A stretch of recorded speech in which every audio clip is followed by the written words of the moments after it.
അപ്പോൾ റെഡിയായി നമ്മൾ പൂപ്പൊലി കാണാൻ ഫ്ലവർ ഷോ പൂപ്പൊലി കാണാൻ വേണ്ടിയിട്ട് റെഡി ആയിട്ടുണ്ട്. നമ്മൾ ഇറങ്ങി പോയി കണ്ട് വരാം. ചെടിയൊക്കെ വാങ്ങാൻ പറ്റിയ ചെടിയും വാങ്ങും. അങ്ങനെ ഞങ്ങൾ എല്ലാവരും റെഡി ആയിട്ട് ഇറങ്ങി. അച്ഛൻ ദാ വണ്ടിക്കകത്തു നിന്ന് കഴിഞ്ഞ ദിവസം വന്നപ്പോൾ ഉണ്ടായിരുന്ന വേസ്റ്റൊക്കെ എടുത്ത് പുറത്തേക്ക് കളയാണ്. ഏട്ടൻ കുട്ടിനിക്കറൊക്കെ ആയിട്ട് ഇറങ്ങുന്നുണ്ട്. ശരിക്കും ഏട്ടൻ്റെ ഈ കുട്ടിനിക്കറ് നമ്മൾ മണാലി പോയപ്പോൾ ഇടാൻ വേണ്ടിയിട്ട് വാങ്ങിയതായിരുന്നു. പക്ഷെ അന്നത്തെ അവിടുത്തെ തണുപ്പ് കാരണം ഏട്ടൻ അത് ഇട്ടിട്ടില്ല. എന്നാൽ ഇന്ന് പൂപ്പൊലിയൊക്കെ അല്ലേ, കുറച്ച് കളർഫുള്ളാവട്ടെ എന്നൊക്കെ പറഞ്ഞിട്ട് എടുത്തിട്ടതാണ്. ആ സമയത്ത് അവിടെ ഒരു ആൻറ്റി ഏട്ടനെ കാണാൻ വേണ്ടിയിട്ട് വന്നായിരുന്നു. ഇവരുടെ സാന്ത്വനം സീരിയലിൻ്റെ ഫാനൊക്കെ ആയിരുന്നു ആൻറ്റി. അങ്ങനെ ആ ആൻറ്റിയോട് കുറച്ച് നേരമൊക്കെ സംസാരിച്ചിട്ട് ഏട്ടൻ വണ്ടി എടുത്തു. നമ്മളെല്ലാവരും വണ്ടിയിലേക്ക് കയറി. ഊട്ടിയിലെ ഫ്ലവർ ഷോ ചാട്ടി വലിയ ഫ്ലവർ ഷോ ആണ് നമുക്ക് വയനാട്ടിൽ പൂപ്പൊലി. നമുക്ക് നോക്കാം. ഊട്ടിയിൽ പോയിട്ടുണ്ടോ? ഊട്ടിയിൽ പോയിട്ടുണ്ട്, പക്ഷേ ഫ്ലവർ ഷോ കാണാൻ പോയിട്ടുണ്ട്. നമ്മൾ താമസിച്ച വീടിൻ്റെ അടുത്തു നിന്നും അധിക ദൂരമൊന്നും ഇല്ല പൂപ്പൊലിക്ക് പോകാൻ വേണ്ടിയിട്ട്. പക്ഷേ വണ്ടി ഇടാൻ ഒട്ടും സ്ഥലം കിട്ടിയില്ല. അങ്ങനെ ഞങ്ങളെ ഒരു ഗാർഡൻ്റെ ഫ്രണ്ടിൽ ഇറക്കിയിട്ട് ഏട്ടൻ വണ്ടി ഇടാൻ വേണ്ടിയിട്ട് പോയിട്ടുണ്ട്. അങ്ങനെ ആ ഗാർഡൻ്റെ ഫ്രണ്ടിൽ നിന്ന് കുറച്ച് നേരം ചെടികളെ പറ്റിയൊക്കെയുള്ള ചർച്ചയൊക്കെ കഴിഞ്ഞിട്ട് ഞങ്ങൾ ഓർത്തു എന്നാൽ പിന്നെ ഏട്ടൻ വരുമ്പോഴത്തേക്ക് ടിക്കറ്റൊക്കെ എടുത്തിട്ട് നിൽക്കാം. അങ്ങനെ കൗണ്ടറിൻ്റെ അടുത്തേക്ക് ഞങ്ങൾ പതുക്കെ പോയി. അവിടെ ചെന്നപ്പം കുറച്ച് പേരൊക്കെ മുമ്പിലുണ്ടായിരുന്നു. അങ്ങനെ അവരുടെ ബാക്കിലായിട്ട് ഞാൻ നിന്നു ടിക്കറ്റൊക്കെ എടുക്കാൻ വേണ്ടിയിട്ട്. മുതിർന്നവർക്ക് 60 രൂപയും കുട്ടികൾക്ക് 30 രൂപയായിരുന്നു ടിക്കറ്റ്. അങ്ങനെ ടിക്കറ്റൊക്കെ എടുത്തിട്ട് ഞാൻ അച്ഛൻ്റെ അടുത്തേക്ക് ഇങ്ങനെ നടന്നു. ബാക്കി വന്ന പൈസ മുക്കാം എന്നാണ് ഞാൻ വിചാരിച്ചത്. പക്ഷേ എൻ്റെ അല്ലേ അച്ഛൻ, പുള്ളി നൈസിന് ടിക്കറ്റ് മേടിച്ചില്ല, പൈസ മേടിച്ച് പോക്കറ്റിലാക്കി. എന്നാൽ പൈസയും എനിക്ക് തന്നില്ല. എനിക്ക് കുറച്ച് ചെടിയൊക്കെ വാങ്ങിത്തരണമെന്ന് ഞാൻ അച്ഛൻ്റെ അടുത്ത് പറഞ്ഞപ്പോൾ അമ്മയ്ക്കും മൂക്കും ഭയങ്കര ചെടിപ്രാന്താ. ചെടി ഇനി വാങ്ങിത്തരില്ല, വീട്ടിൽ ചെടി വെക്കാൻ സ്ഥലമില്ല എന്നും പറഞ്ഞിട്ട് അച്ഛൻ ഞങ്ങളെ പള്ളു പറഞ്ഞുകൊണ്ടിരിക്കുമായിരുന്നു. അങ്ങനെ അച്ഛനും ഞാനും തമ്മിൽ തല്ലു പിടിച്ചുകൊണ്ട് ഇങ്ങനെ കുറേ നേരം അവിടെ നിന്നു. ആ സമയത്ത് മന്ദം ഏട്ടൻ ദാ ദൂരെ നിന്ന് നടന്നു വരുന്നുണ്ടേ. അങ്ങനെ വന്ന ആൾ നേരെ ടിക്കറ്റ് എടുത്തു എന്ന് ചോദിച്ചു. എൻ്റെ ഇന്ന് ടിക്കറ്റ് മേടിച്ചുകൊണ്ട് മുൻപിൽ സാറങ്ങ് നടന്നു. കുറേ പേരുണ്ടായിരുന്നു കേട്ടോ. സത്യം പറഞ്ഞാൽ നല്ല പകല് നല്ല വെയിൽ കാരണം ആരും ഉണ്ടാവില്ല, അധികം ആളുണ്ടാവില്ല എന്നും പറഞ്ഞിട്ടാണ് ഞങ്ങൾ പോയത്. പക്ഷേ ഒരു രക്ഷയില്ല, നല്ല തിരക്കായിരുന്നു. ഇടയ്ക്കിടയ്ക്ക് ആൾക്കാർ റെസ്റ്റ് എടുക്കുന്നുണ്ട്. അവരിനി അകത്ത് കയറിയിട്ട് വന്നതാണോ അതോ കയറാൻ വേണ്ടിയിട്ട് വെയിറ്റ് ചെയ്യാണോ എന്നൊന്നും അറിയില്ല. എന്തായാലും ഇടയ്ക്കിടയ്ക്ക് ആൾക്കാരിങ്ങനെ ഇരിക്കുന്നുണ്ടായിരുന്നു. ഫസ്റ്റ് കയറുമ്പോൾ തന്നെ കാണുന്നത് ഇതാണ്, പൂപ്പൊലി എന്നൊരു ബോർഡും അതിന് ചുറ്റും പൂക്കളല്ല ശരിക്കും ചെടി തന്നെ നട്ടുപിടിപ്പിച്ച് വെച്ചേക്കുവാണ് അവർ. അങ്ങനെ അവിടെ നിന്ന് ഞാൻ കുറേ ഫോട്ടോസൊക്കെ എടുത്തുകൊണ്ട് ഇങ്ങനെ നിന്നപ്പം കുറച്ച് ആൻറ്റിമാരൊക്കെ വന്നു. ആൻറ്റിമാരും ചേച്ചിമാരും വന്നു ഏട്ടൻ്റെ കൂടെ സെൽഫി എടുക്കാൻ വേണ്ടിയിട്ട്. പിന്നെ എൻ്റെ സെൽഫി എടുത്ത് അവിടെ നിർത്തിയിട്ട് ഞാനങ്ങ് മാറിക്കൊടുത്തു. അങ്ങനെ അവിടുന്ന് സെൽഫിയൊക്കെ കഴിഞ്ഞിട്ട് നമ്മൾ മുന്നോട്ട് നടന്നപ്പം ചെറിയ കുറച്ച് ചെടികളെ ഉണ്ടായിരുന്നുള്ളൂ. എന്താ പറയുന്നത്, ഞങ്ങളുടെ ഇവിടെയൊക്കെ മാങ്ങാന്നറിയെന്നൊക്കെ പറയും കേട്ടോ. ഇതിനൊക്കെ വേറെ പേരൊക്കെ ഉണ്ട്, പക്ഷെ എനിക്ക് പേരൊന്നും അറിയില്ല. അങ്ങനെ അതൊക്കെ കണ്ടിങ്ങനെ മുന്നോട്ട് നടന്നപ്പോൾ വാടാമല്ലി, ഡാലിയും ബന്ദി, എൻ്റെ പൊന്നോ ഒരു രക്ഷയില്ല. ഒരു സൈഡിൽ വാടാമല്ലി ഡാലിയും പൂത്ത് തിമിർത്ത് കിടക്കുന്നു, മറു സൈഡിൽ മഞ്ഞ ബന്ദിയുടെ ഒരു എന്താ പറയണ്ടേ, ഭയങ്കര ഒരു രസമായിരുന്നു കേട്ടോ. ശരിക്കും പറഞ്ഞു കഴിഞ്ഞാൽ പൂക്കളുടെ ഒരു അത്ഭുതം തന്നെയായിരുന്നു അത്. അങ്ങനെ അതൊക്കെ കണ്ട് ആസ്വദിച്ചിട്ട് നമ്മൾ മുന്നോട്ട് നടന്നു. അത്യാവശ്യം നല്ല കട്ട വെയിലുണ്ടായിരുന്നു. എങ്കിലും ഈ ഇടയ്ക്കിടയ്ക്ക് ഇങ്ങനെ മരങ്ങളൊക്കെ ഉള്ളത് കൊണ്ട് അതൊരാശ്വാസം.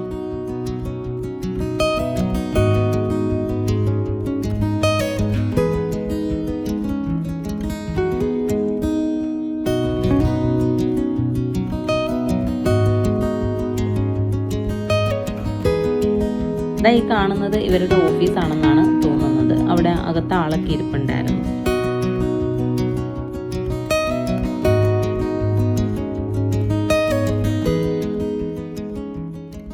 അങ്ങനെ നമ്മൾ ഈ നടന്ന് നീങ്ങുന്നതിനിടയിൽ ഈ കാണുന്ന ചെടി ഇത് കണ്ടപ്പോൾ ഞാൻ അച്ഛൻ്റെ അടുത്ത് പറയായിരുന്നു, പണ്ടൊക്കെ നമ്മുടെ വീട്ടിലുണ്ടായിരുന്നതാണ്. ശരിക്കും പറഞ്ഞാൽ ഇത് കാടാകുവാണെന്നും പറഞ്ഞ് നമ്മൾ എല്ലാം വെട്ടിക്കളഞ്ഞതാണേ. പക്ഷെ ഇവിടെ ഈ നിൽക്കുന്നത് കാണുമ്പോൾ എന്ത് ഭംഗിയാണെന്നറിയോ. അങ്ങനെ വീണ്ടും മുന്നോട്ട് പോയപ്പം അതാ അവിടെ ഒരു മയില്. ആഹാ കൊള്ളാലോ. ശരിക്കും പറഞ്ഞു കഴിഞ്ഞാൽ അത് ദൂരെ നിന്ന് നോക്കിയപ്പോൾ എനിക്ക് ശരിക്കും അങ്ങോട്ട് മനസ്സിലായില്ല. എങ്കിലും അതിനടുത്തേക്ക് ചെല്ലുന്തോറും നമുക്ക് മനസ്സിലാവും അതിൻ്റെ വാൽഭാഗം ഫുള്ള് പല കളറിലുള്ള ചെടികൾ നട്ടിട്ട് ഹൈലൈറ്റ് ചെയ്ത് ഇങ്ങനെ നിർത്തിയിരിക്കുകയാണ് കേട്ടോ. നല്ല ഭംഗിയായിരുന്നു. മയിൽ മാത്രമല്ല, പല പല രൂപങ്ങൾ അവർ ഇങ്ങനെ ഉണ്ടാക്കി വെച്ചിട്ടുണ്ട്.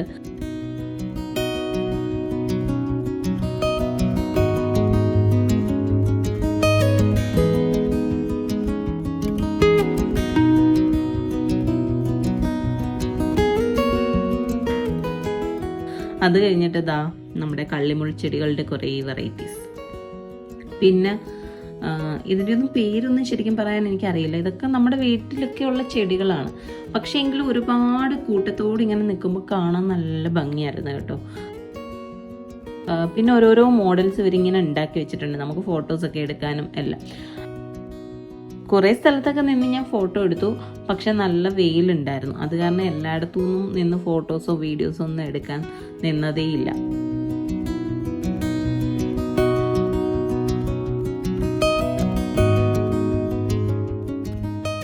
അങ്ങനെ നടന്ന് നമ്മൾ ലേക്കിൻ്റെ അടുത്തെത്തി.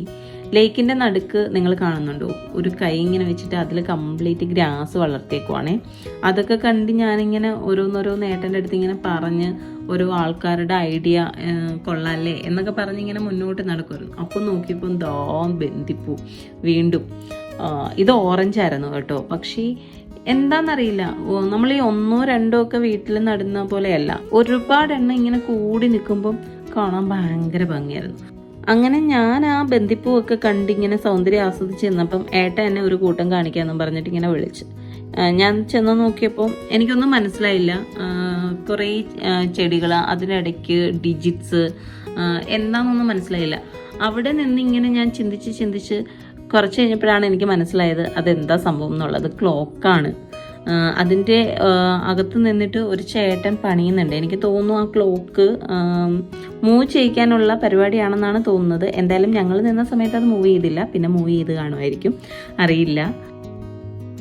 പിന്നെ ഈ ചെടികളുടെ എല്ലാം ഇടയിലായിട്ട് ലൈറ്റ്സ് അറേഞ്ച് ചെയ്തിട്ടുണ്ട്. എനിക്ക് തോന്നുന്നു നൈറ്റ് ഇതും നല്ല ഭംഗിയായിരിക്കും കാണാനെന്ന് തോന്നുന്നു. അങ്ങനെ ഞങ്ങൾ ഇതെല്ലാം കണ്ടിങ്ങനെ ലേക്കിന് ചുറ്റും ഇങ്ങനെ നടന്നു. ഫുള്ള് ഹേർട്ടിൻ്റെയൊക്കെ ഷേപ്പിലൊക്കെ അവരോരോ മോഡൽസ് ഉണ്ടാക്കി വെച്ചേക്കുക. അങ്ങനെ നടന്ന് നമ്മൾ ആ ദൂരേന്ന് കണ്ട കൈയുടെ അടുത്തേക്ക് ഏകദേശം എത്തിയിട്ടുണ്ട്. ഈ ലേക്കിന് ചുറ്റും ബന്ദിയും ജമന്തിയും അങ്ങനെയുള്ള ചെടികൾ 1 2 എണ്ണം ഒന്നുമല്ല, ഒരുപാട് ഇങ്ങനെ നട്ട് വെച്ചേക്കും കേട്ടോ. അങ്ങനെ നടന്നപ്പോഴാണ് അച്ഛൻ ഒരു മരത്തിന് മുകളിലേക്ക് ഇങ്ങനെ നോക്കുന്ന കണ്ട് ഞാൻ നോക്കിയപ്പം അവിടെയും ഒരു പൂവ്, ഒരു ചെടി ഇങ്ങനെ മേളിൽ കയറിയിട്ട് പൂത്ത് കിടക്കുന്നു. അത്യാവശ്യം നന്നായിട്ട് നടക്കാനുണ്ട് കേട്ടോ. കാരണം കുറച്ചൊന്നും അല്ല ഇത് കിടക്കുന്നത്, നീണ്ടു നിവർന്ന് ഇങ്ങനെ കിടക്കുക. അങ്ങനെ ഓരോ ചെടികളും കണ്ട് ഓരോന്നും കണ്ട് ആസ്വദിച്ചിങ്ങനെ പൂക്കൾ നല്ല ഭംഗിയായിരുന്നു. പൂക്കളൊക്കെ കണ്ട് ഞങ്ങളിങ്ങനെ ആസ്വദിച്ച് മുന്നോട്ട് നടന്നു. അങ്ങനെ ഇവിടെ എത്തിയപ്പം ഞാൻ ഫോട്ടോയ്ക്ക് വേണ്ടിയിട്ട് പോസ് ചെയ്തിങ്ങനെ നിൽക്കുകയാണേ. പക്ഷേ ഏട്ടൻ എന്നെ പറ്റിച്ചു. അത് എൻ്റെ ഫോട്ടോ ഒന്നും എടുക്കുമായിരുന്നില്ല. ആളെൻ്റെ ബാക്കിലുള്ള പൂപ്പൊലിന്ന് എഴുതി വെച്ചിരിക്കുന്നത്, അതായത് ചെടി കൊണ്ടിങ്ങനെ പൂപ്പൊലിന്ന് എഴുതി വെച്ചിരിക്കുന്നതിൻ്റെ വീഡിയോ ആയിരുന്നു എടുക്കുന്നത്. ഞാൻ ശരിക്കും അത് കണ്ടില്ലായിരുന്നു. ഏട്ടൻ പറയുമ്പോഴാണ് ഞാനത് ശ്രദ്ധിക്കുന്നതും അത് പൂപ്പൊലി എന്നാണ് എഴുതിയിരിക്കുന്നതെന്നും എനിക്ക് മനസ്സിലാകുന്നത്.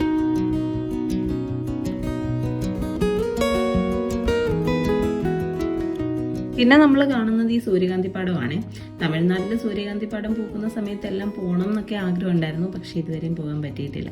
എന്തായാലും കൊണ്ട് കാണിക്കാമെന്ന് പറഞ്ഞ വാക്കേട്ടം പാലിച്ചിട്ടുണ്ട്. തമിഴ്നാട്ടിലെ കാണിച്ചില്ലെങ്കിലും വയനാട്ടിലെ സൂര്യകാന്തിപ്പാടം കൊണ്ട് കാണിച്ചിട്ടുണ്ട്. സൂര്യൻ്റെ ചൂട് കാരണമായിരിക്കും സൂര്യകാന്തിക്കൊന്നും ഒരു ഉഷാറേ ഉണ്ടായിരുന്നില്ല. എല്ലാം വാടി തളർന്ന പോലെ താഴേക്ക് നോക്കി ഇങ്ങനെ നിൽക്കുമായിരുന്നു. പക്ഷേ എല്ലാം കൂടി ഇങ്ങനെ ഒരുമിച്ച് നിൽക്കുമ്പോൾ ഏത് ചെടിയാണെങ്കിലും അതിന് അതിൻ്റെതായ ഒരു പ്രത്യേക ഭംഗിയുണ്ട്.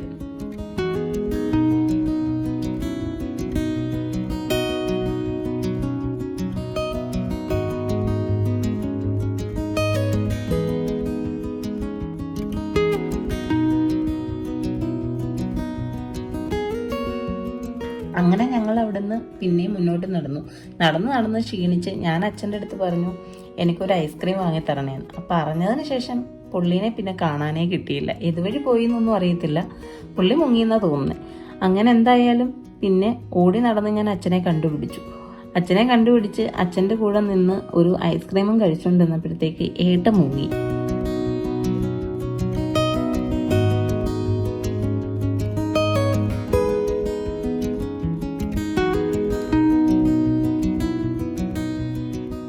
ഏട്ടൻ മുങ്ങിയത് വേറെ എങ്ങോട്ടുമല്ല, ഈ കിളികളെ കാണാൻ വേണ്ടിയിട്ടായിരുന്നു. അങ്ങനെ പെട്ടെന്ന് ഞാൻ ഐസ്ക്രീമും തിന്ന് തീർത്തിട്ട് ഏട്ടൻ്റെ അടുത്തേക്ക് ഓടിയെത്തി കേട്ടോ.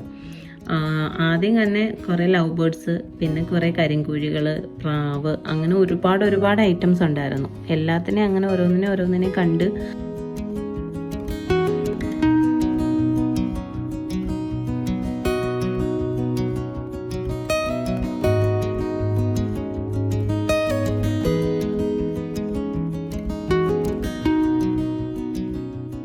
കോഴികളുടെ തന്നെ കുറേ ഇനം ഉണ്ടായിരുന്നു കേട്ടോ. നാടൻ കോഴി, ടർക്കിക്കോഴി, അങ്ങനെ എന്തൊക്കെയോ പേരൊക്കെയുള്ള കുറേ കോഴികളുണ്ടായിരുന്നു.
അങ്ങനെ കോഴിയും പ്രാവും എല്ലാം കഴിഞ്ഞിട്ട് അടുത്തത് കണ്ടത് ഗിനിപ്പന്നിയായിരുന്നു. അത് കുഞ്ഞുങ്ങളൊക്കെ ഉണ്ടായിട്ട് കുഞ്ഞായിരുന്നേ. എനിക്കതിനെ ഭയങ്കരമായിട്ട് ഇഷ്ടപ്പെട്ടു. ശരിക്കും പറഞ്ഞു കഴിഞ്ഞാൽ ആ കൂടില്ലായിരുന്നെങ്കിൽ അതിനെ ഒന്ന് എടുക്കാൻ പറ്റുമായിരുന്നെങ്കിൽ എന്ന് തോന്നിയായിരുന്നു. ഞാനിങ്ങനെ പൂച്ചക്കുഞ്ഞിനെ വിളിക്കുന്ന പോലെ അതുങ്ങളെ കടന്ന് വിളിച്ചുകൊണ്ടിരിക്കുമായിരുന്നു. എനിക്കതിനെ ഭയങ്കരമായിട്ട് അങ്ങ് ഇഷ്ടപ്പെട്ടു. അതിൻ്റെ അടുത്തുനിന്ന് പോരാനേ തോന്നിയില്ല. തൊട്ടടുത്ത് പിന്നെ കിടന്നത് മുയലായിരുന്നു. ഒരെണ്ണം നല്ല കൂർക്കം വലിച്ചു ഇറക്കുമായിരുന്നു, ഒരാൾ നല്ല തീറ്റി.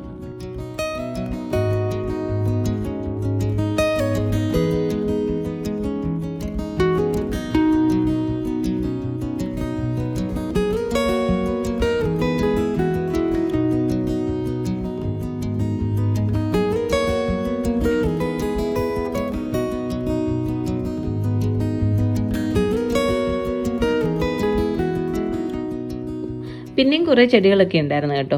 പക്ഷേ റോസിനൊന്നും ഒരു ഉഷാറില്ല. അത് എനിക്ക് തോന്നുന്നു ഒരുപാട് കൂടി ഇങ്ങനെ നിൽക്കാത്തത് കൊണ്ട് ഇടയ്ക്കിടയ്ക്ക് നിന്നത് കൊണ്ടാണെന്ന് തോന്നുന്നു. കാണാൻ അത്ര ഭംഗി തോന്നിയില്ല റോസൊന്നും നിൽക്കുന്നത് കണ്ടിട്ട്.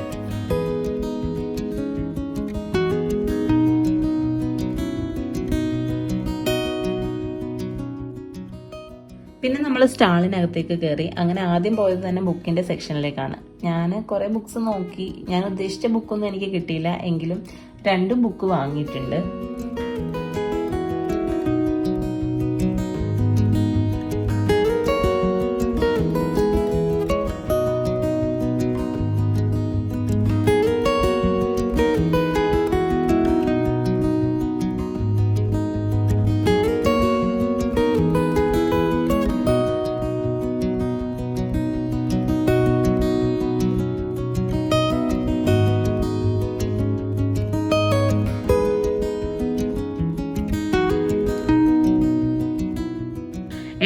ഇത് എവിടെ കണ്ടാലും ഒരു തവണയെങ്കിലും ഒന്ന് ശ്രമിച്ചു നോക്കും കേട്ടോ. പുള്ളിയുടെ ഉദ്ദേശം എനിക്കൊന്ന് ബൂസ്റ്റ് ആണെന്ന്. പക്ഷെ ബൂസ്റ്റ് പോയിട്ട് ഒരു സോപ്പ് പെട്ടി പോലും കിട്ടിയില്ല.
മേടിച്ചേ എന്റെ കൂടെ വന്നവരൊന്നും പോരാ, അതുകൊണ്ട് കുറച്ചേ മേടിക്കാൻ പറ്റുള്ളൂ.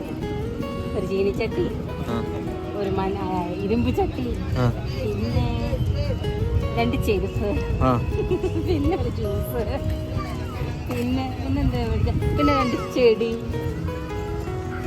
അങ്ങനെ കുറച്ചേ മേടിച്ചോളൂ. എന്റെ കൂടെ വന്നവരൊന്നും കൊള്ളത്തില്ല, ഇഷ്ടന്മാരാ, വാങ്ങി തരത്തില്ല.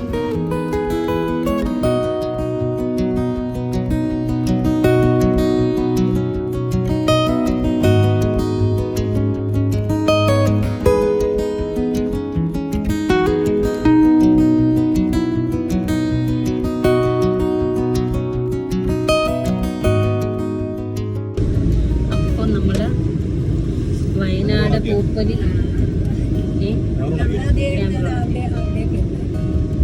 ഇവിടെ കയറായിരുന്നു. അടിപൊളി. അങ്ങ് ദൂരെ ഇരിക്കുന്നു. പൂപ്പൊലി കണ്ടിട്ട് നമ്മൾ തിരിച്ച് വീട്ടിലേക്ക് പോവാണ്. ഇത്രയും കറങ്ങിയതല്ലേ? കുറച്ച് നടന്നു മേളിൽ പോയിട്ട് എക്സിറ്റ് വന്നത്. നമ്മൾ നടന്നതിൻ്റെ അവിടെ നിന്ന് അകത്തൂടെ ഇച്ചിരി നടന്നിട്ടുണ്ടെങ്കിൽ നമ്മൾ വണ്ടി ഇട്ടെടുത്ത് വരാമായിരുന്നു. വഴി ഇച്ചിരി പിഴച്ചു പോയി, കുറേ നടന്നു, ഇച്ചിരി വളഞ്ഞു. എങ്ങനെ ഉണ്ടായിരുന്നു വയനാട് പൂപ്പൊലി? അച്ഛ എങ്ങനെയുണ്ട് അച്ഛ? വീട്ടിൽ ചെന്നിട്ട് അത് പറയണ്ട. എങ്ങനെയുണ്ടായിരുന്നു? അച്ഛന്റെ കയ്യിൽ നിന്ന് കാശ് ഇറങ്ങിയതിന്റെ ദുഃഖം.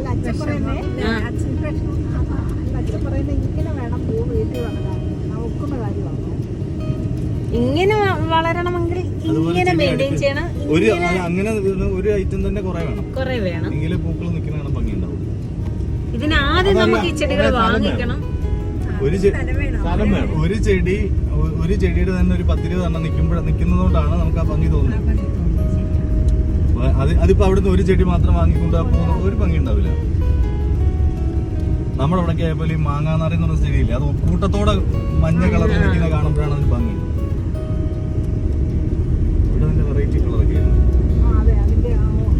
നമ്മളവിടെ കണ്ടിട്ടില്ലാത്തത്. ഞാനാകെ മഞ്ഞയും വെള്ളയും മാത്രമേ. മഞ്ഞയും പിന്നെ എന്തൊക്കെ സാധനം മേടിച്ചിട്ടുണ്ട്. സാധനങ്ങൾ കുറച്ച് മേടിച്ചു, പക്ഷെ ചെടിയൊന്നും അധികം മേടിക്കാൻ പറ്റിയില്ല. അച്ഛൻ സമ്മതിച്ചില്ല. ദുഷ്ടനാ, ദുഷ്ടൻ, കൊടും ദുഷ്ടൻ. അങ്ങനെ എത്തി വീട്ടിലേക്ക് കയറുകയാണ്. നമ്മളെ അടച്ചു പൂട്ടിയോ? വീട്ടിൽ കയറാൻ പറ്റത്തില്ലേ? ആരും ഇല്ലേ? ഒരു വീട് പൂട്ടി സ്ഥലം വിട്ടോ?